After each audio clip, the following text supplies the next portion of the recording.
আল্লাহ তাআলা যাকে ভালোবাসেন তাকে ৪ টে বিপদ দিয়ে পরীক্ষা করেন। ১ নাম্বারে তার দোয়ার সঙ্গে, সঙ্গে কবুল করেন না। অর্থাৎ তাকে ত্যাগ, নফসের বিরুদ্ধে চলা এবং রিপুদমন শিখায়। ঠিক আছে না? আ এগুলোতে স্ট্রং বানাইতে চায় আরকি আল্লাহ। যেহেতু আল্লাহ তাকে ভালোবাসে, ঠিক আছে না? এগুলো দোয়া তার সঙ্গে, সঙ্গে কবুল করে না। আর হলো ঘন, ঘন বিপদ দেয়। মানে আ কষ্টের আ কষ্টে না হইলে মানুষ খাঁটি হয় না। ঠিক আছে না? কষ্টের আগুন ছাড়া খাঁটি মানুষ হয় না। ঠিক আছে? এজন্য ঘন, ঘন বিপদ দেয়। ঠিক আছে না? সেজন্য আল্লাহর কাছে তাওয়াক্কুল করতে হবে। সে তো আল্লাহর কাছে তাওয়াক্কুল করবে যেহেতু আল্লাহ তাকে ভালোবাসে। আর আল্লাহ তাকেই ভালোবাসে যে জিকির-ফিকির করে। ঠিক আছে না? পুরোপুরি কোরআন হাদিস মতো চলে। ঠিক আছে না?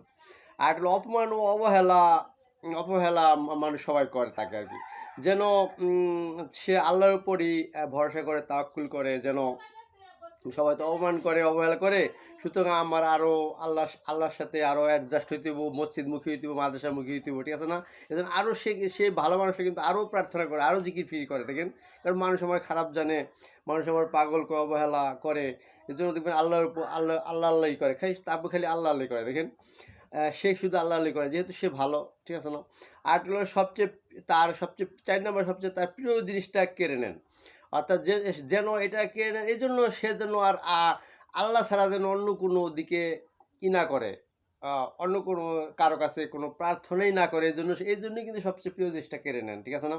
যেন আল্লাহ তাকে ভালোবাসে অর্থাৎ আল্লাহ কথা হলো আমার শান। আমাকে সে ভালোবাসবে আত্মবিশ্বাস আমি ছাড়া যেন অন্য কারো কাছে না চায়। আমার কাছেই যেন এমন নত স্বীকার করে যেন আমি তারপর আমি তাকে তো দেবই। যেহেতু প্রিয় জিনিস, কারো প্রিয় জিনিস তো আল্লাহ আসলে তো অ্যাকচুয়াল ভাবে তো একেবারে কেড়ে নিবে না।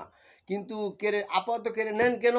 অর্থাৎ দেখে আল্লাহ টেস্ট করে দেখে যে আমার মুখী কিনা, আমার মুখী যখন দেখে আল্লাহ তখন সে প্রিয় জিনিসটা তখন আল্লাহ তাআলা তাকে দিয়ে দেয়। ঠিক আছে না?